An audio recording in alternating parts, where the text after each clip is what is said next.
Good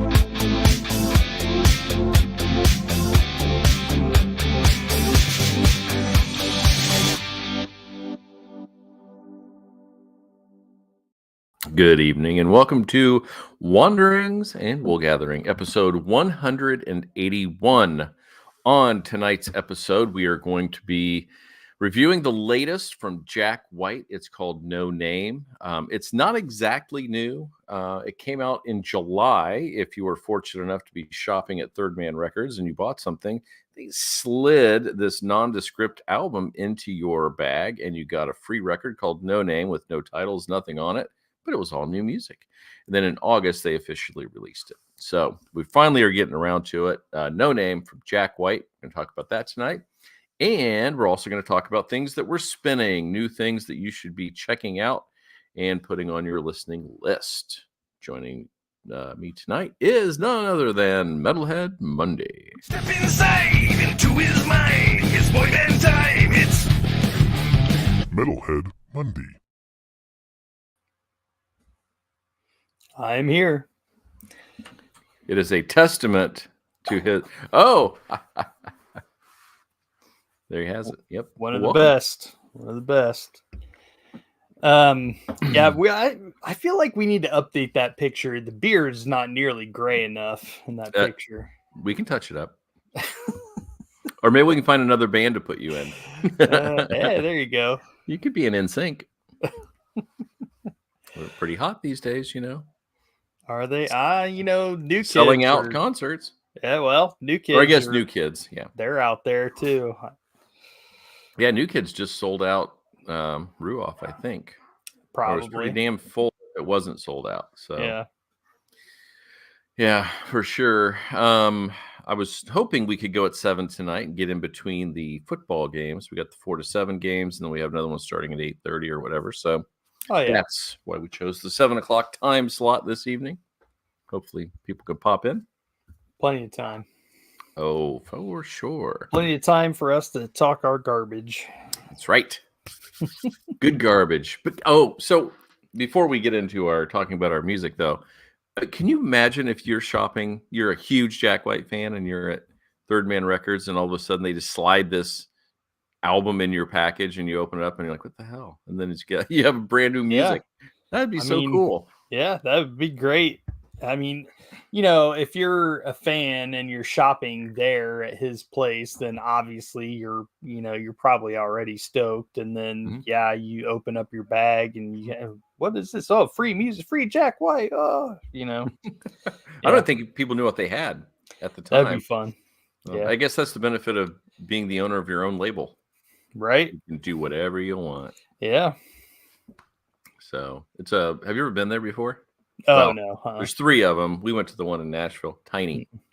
Yeah. It was really surprising, but very cool. Well, I suppose that's how you keep costs down. Yeah.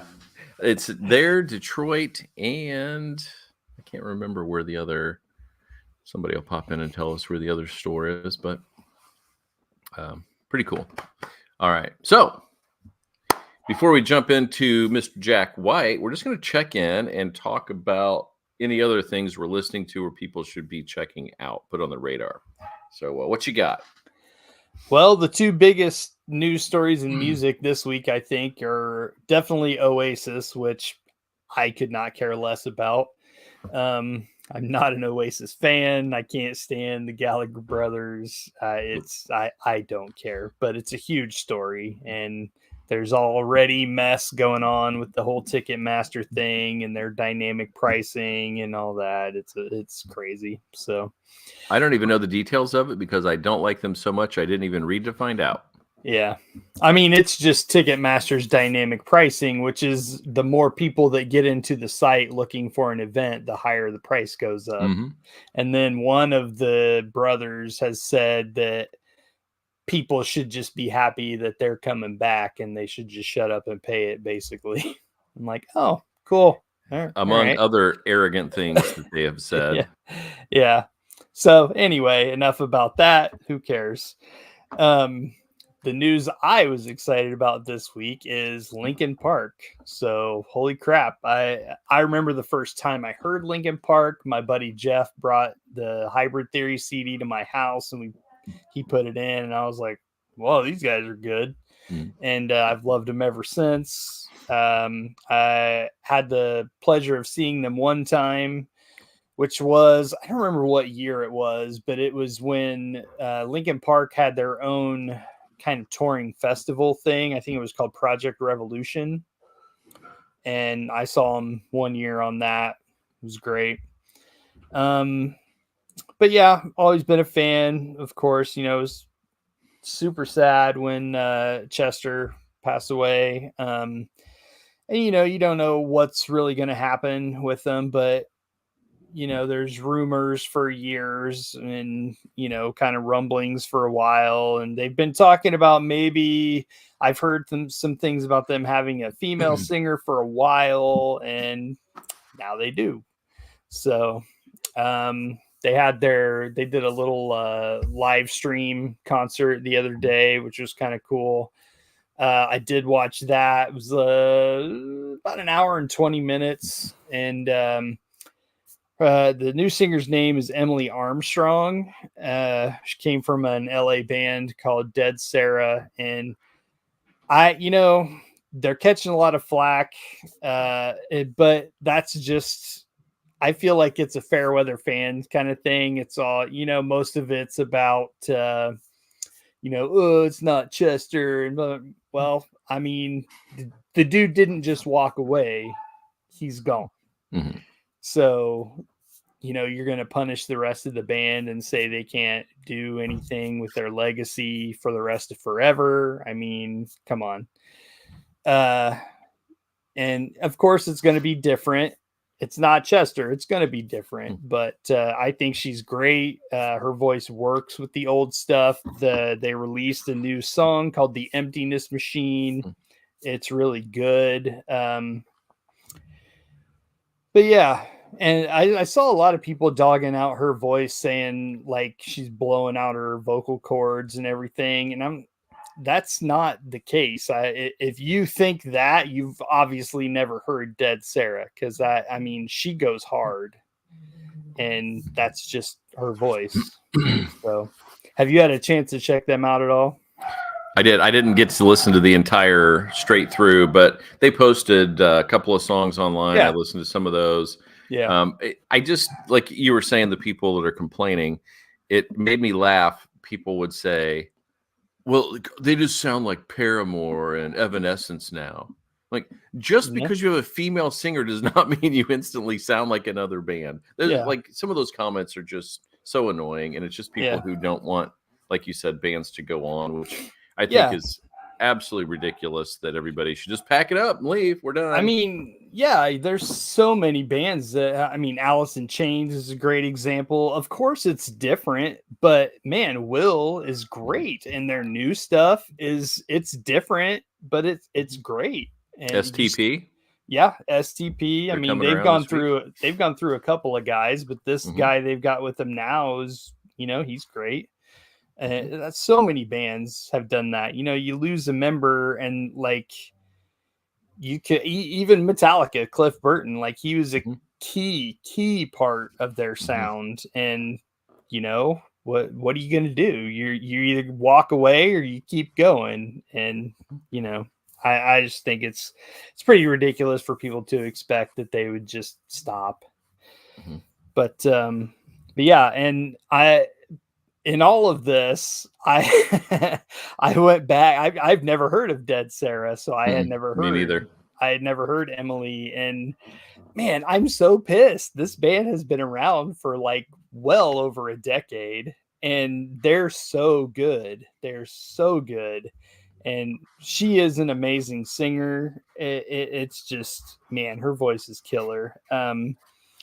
And I've got like 4 songs that I would highly recommend. This is like a good kind of, you know, starter kit, I guess, for Dead Sarah.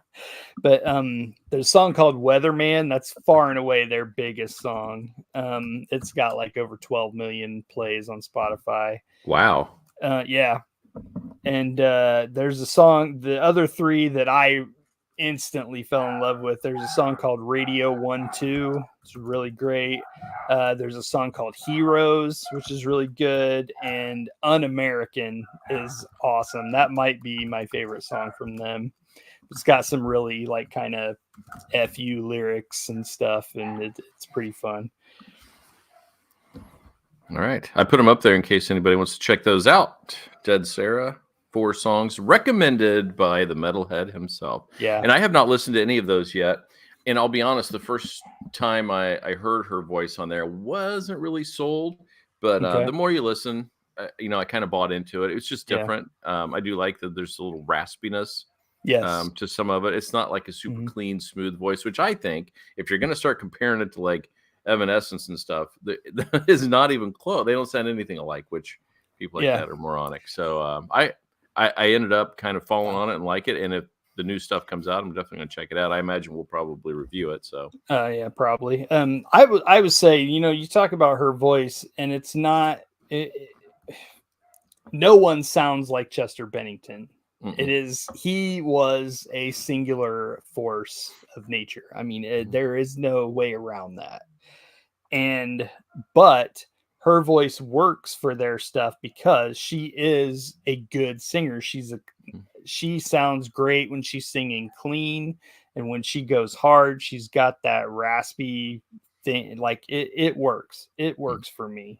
She's great. Unfortunately, of course, something this huge happens, and you're going to get people looking into your past, and you're immediately thrust in the spotlight. Mhm. So the first thing that hits is she's a hardcore Scientologist, which I don't love. I think it's ridiculous, but it's whatever. What are you going to do? Like, one of the biggest actors in the world is a, Mhm. flag waver for Scientology, whatever. But it came out that she supported Danny Masterson in his sexual assault, cases. He was accused by 3 women. I believe he got convicted for 2 and is now serving 30 to life, which Yep. that's a lot. Well, I think and- it was straight up rape. So I think, Yes. yeah. Yeah. So, and she addressed that. She came out. She said, look, he was my friend. I was asked to go and support him at an early hearing. I did that. When I heard the details that were coming out, I immediately cut ties. I haven't spoken to him since, and that's it. So I'm done with him. I don't support violence against women, but so she came out, she did the right thing. She said the right thing. So, I think apart from the Scientology weirdness, I think she's fine. It's going to be fine. Yeah, you can't. People want to hold that against her. If you want to have like an open society where you accept everybody for who they are, you can't hold that against her. She's not hurting anybody by being a Scientologist. So Yeah. it's her thing. Let her live her life, and let's move on and listen to her music. Never done Yeah. anything to me. I don't care. So Yeah. it is what it is. Now, if she truly supported that loser, knowing he had done something, then I would be like, Yeah. all right, I'm done with you. But clearly, it seems like, it almost reminded me of the Nickelodeon case where people showed up Oh, to yeah. support one of the guys and didn't realize at the time what he had done. Yeah. And then after the fact, are like, oh my God, I cannot believe I went to court and Yeah. and like spoke up for this guy after finding out, Right. very similar. Yeah. Very much so. All right. Yeah, I'm excited to see what they do, and I hope they can refine that magic that they had. Oh, the new song, The Emptiness Machine. One thing I wanted to say about that was I love how they used that as an intro to her. I think it was very well crafted and thought out to bring her in, because the song starts with Shinoda singing, which I was like, okay. And then she comes in and you're like, oh, here we go. So I thought it was kind of cool how they did that, how they chose that song. And that was, It's good marketing. yes, it worked. It was a good idea. Have you heard any dates on a release for that? It's in November. I don't know what day, but it's in Wow, that's November. soon. Okay. Yeah. I'm sure it's already done. So, and they've already got, they've got tour dates. They're doing a bunch of one-off shows here and there, like New York, LA, and then like a couple Europe, couple in South America. And so Preparing for a big tour, most likely. I'm sure Yeah, that's awesome. they're going to be back in a big way. Good. All right. Well, yeah, that's better. I don't really have any new news. Well, obviously, we're not going to talk about it tonight, but Ren dropped his Cujo beatdown, and I think Tony and I are gonna maybe do something Tuesday, and do a reaction to the beatdown song.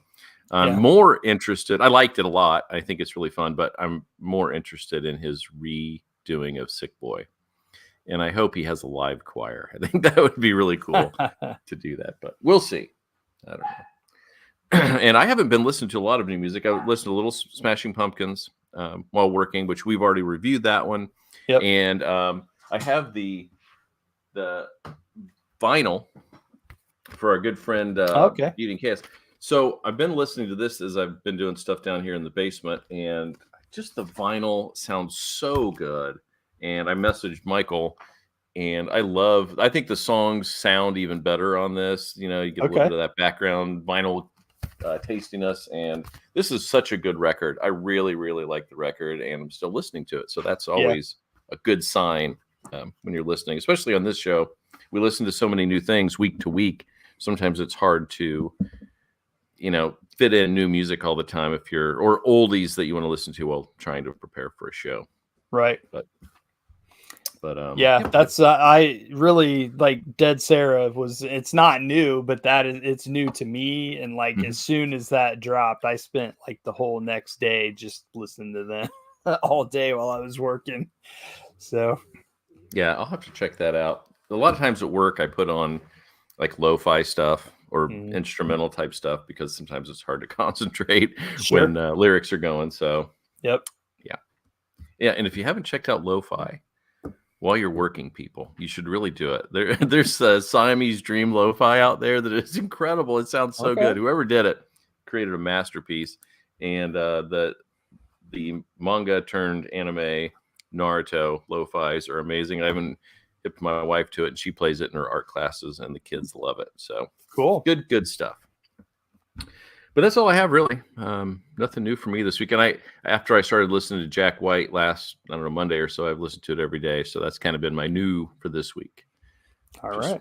Preparing. And that's a good thing because I liked it a lot. So really dug in. So let's just start there then. Let's jump right into No Name. And the album cover is blue. Yeah, it's kind of cool. Nothing to it really. It's a really nice color of blue, real deep blue, and just kind of has like that texture in it. It's really cool. But yeah, no graphics, no nothing on it. No name. Kind of cool. Yeah. Yeah, I don't know it's kind of hard too with Jack White because he doesn't talk about his music a lot, especially on this record. So digging in, it's trying to find out where he was coming from, what he's trying to do with the record. You just don't get a lot. So yeah. It is what it is. But I will say for people who like Jack White and like the White Stripes, you're probably going to like this record because it really is more of a throwback to the White Stripes. Yeah, there was several songs that I heard that kind of reminded me of that. Even like the drums on some of the songs was very basic, kind of like what Meg would play. And it really reminded me a lot of that. Yeah, and heavy guitar grooves on this one. Yeah. More so, because a lot of his other records are a little more experimental, and they're kind of all over the place. I love Blunderbuss. This I love as well. It is not even remotely close to Blunderbuss. It is such a different record, and I kind of like that. And let's just jump in. We're going to highlight this one tonight. We're not going to go song by song. There's 13 songs on it, but they're short. I think the album only is just under 45 minutes at 13 songs. So it's in and out. It's pretty much. Yeah. It's not a prog album. That's for sure. The kickoff, Old Scratch Blues. Was it a good leadoff song? Yeah, I mean, I think it's a solid opener. There's blues in the title, and is definitely just kind of a bluesy, groovy song. I don't. There's not. I don't. I feel like there's not a ton of really bluesy stuff on this record. This is by far the most. Mhm. So it's a good song. It's a solid opener in as much as it is a good song. I don't know that it sets up the rest of the album well.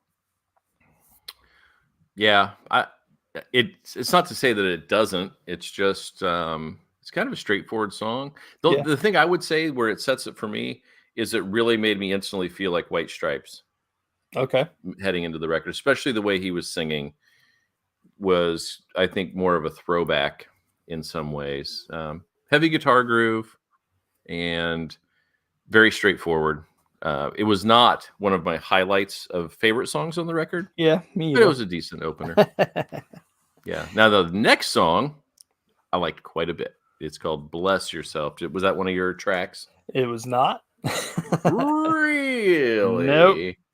I picked out 3 highlights, and that was not one of them. Another heavy guitar riff. Yep. Definitely opened up the album pretty heavy. And I kind of like the idea of this one that that you're in control. You don't have to look Sure. outside yourself for anything. But Yeah. then the problem also becomes if you're in control, then you're also the one to blame, Yeah. which I thought was kind of a cool sentiment. I did like the lyrics to this song. Yeah. He says, "Whose fault is it now? Who do you blame now? You're gonna cop to that? If you're a cop, then rest yourself." Yeah. So that was good. And but yeah, cool song. I like this one quite a bit.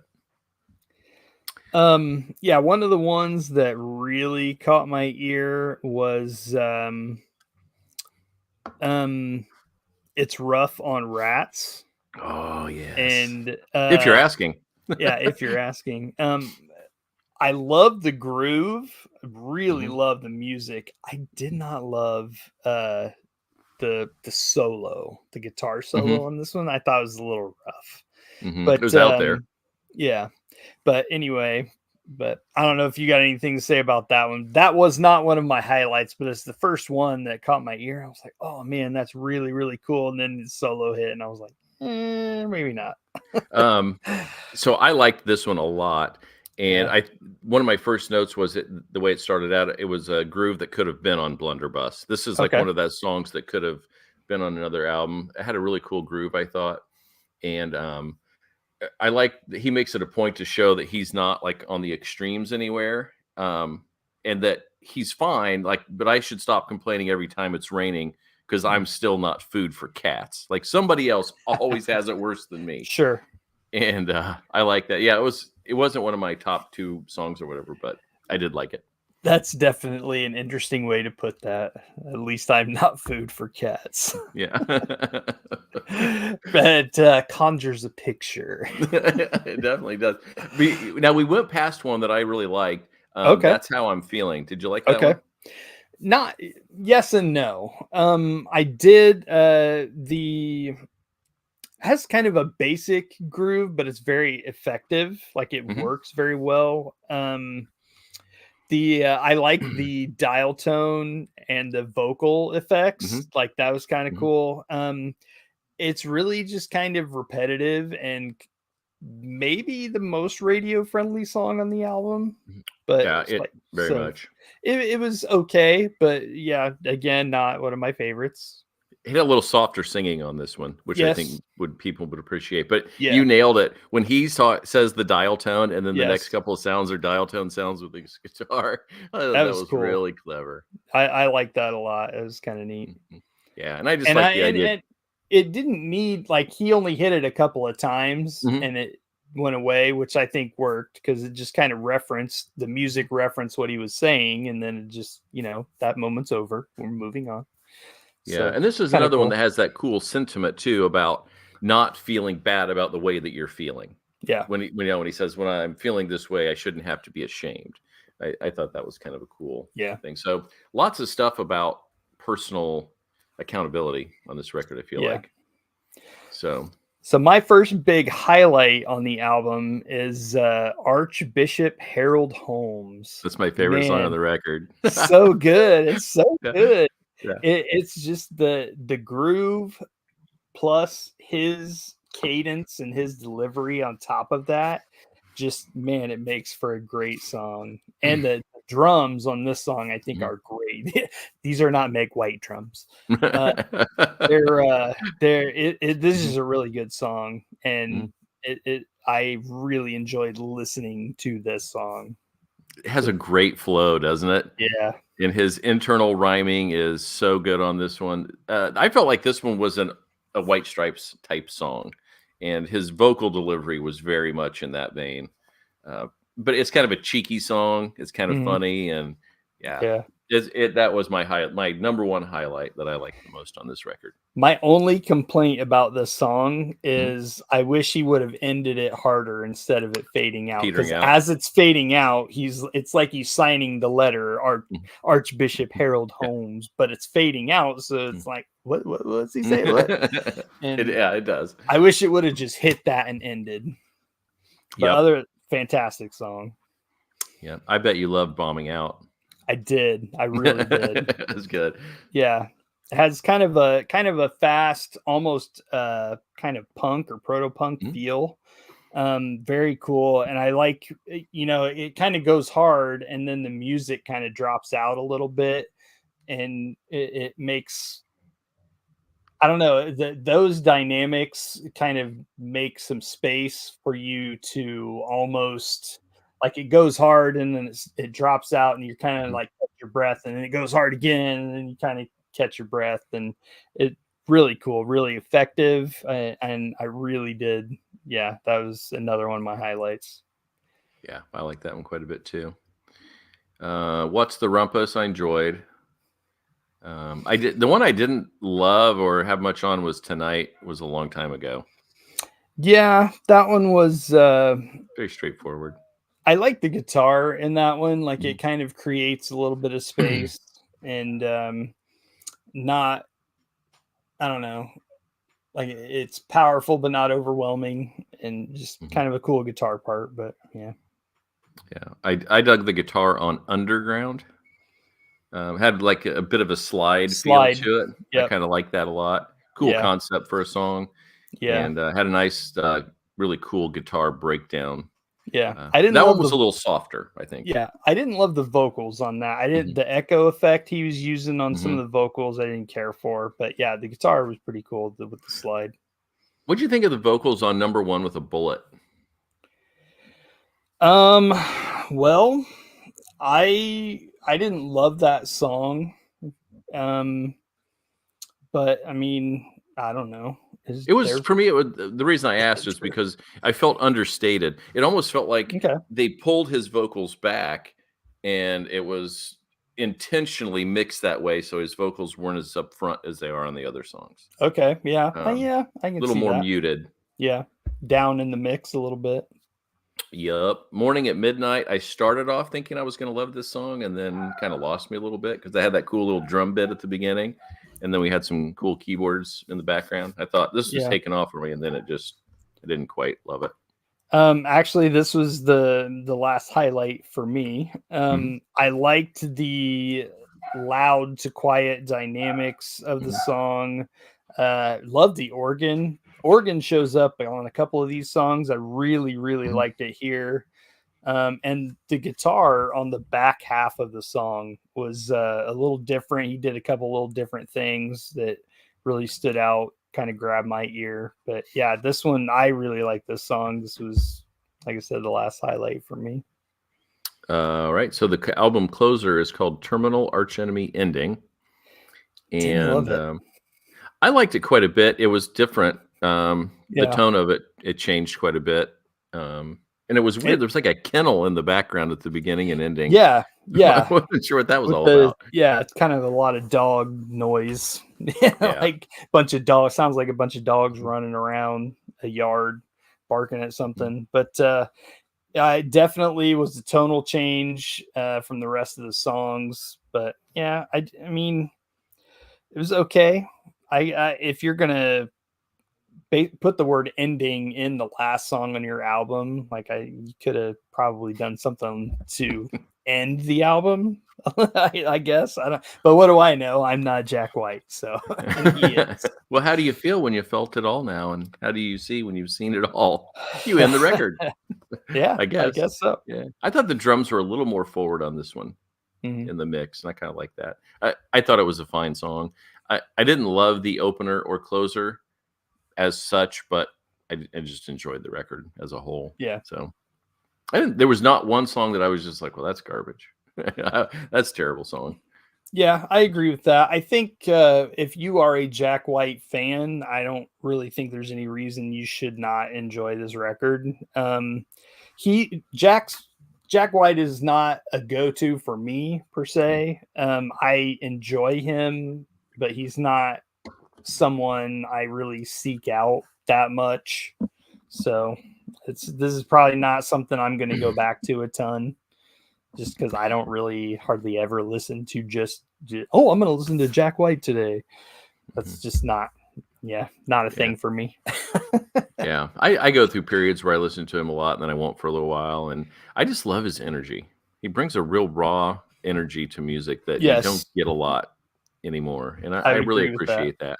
Yeah, I would agree with that, and I think he's interesting. I love the way he kind of conducts himself in the world and within the music business.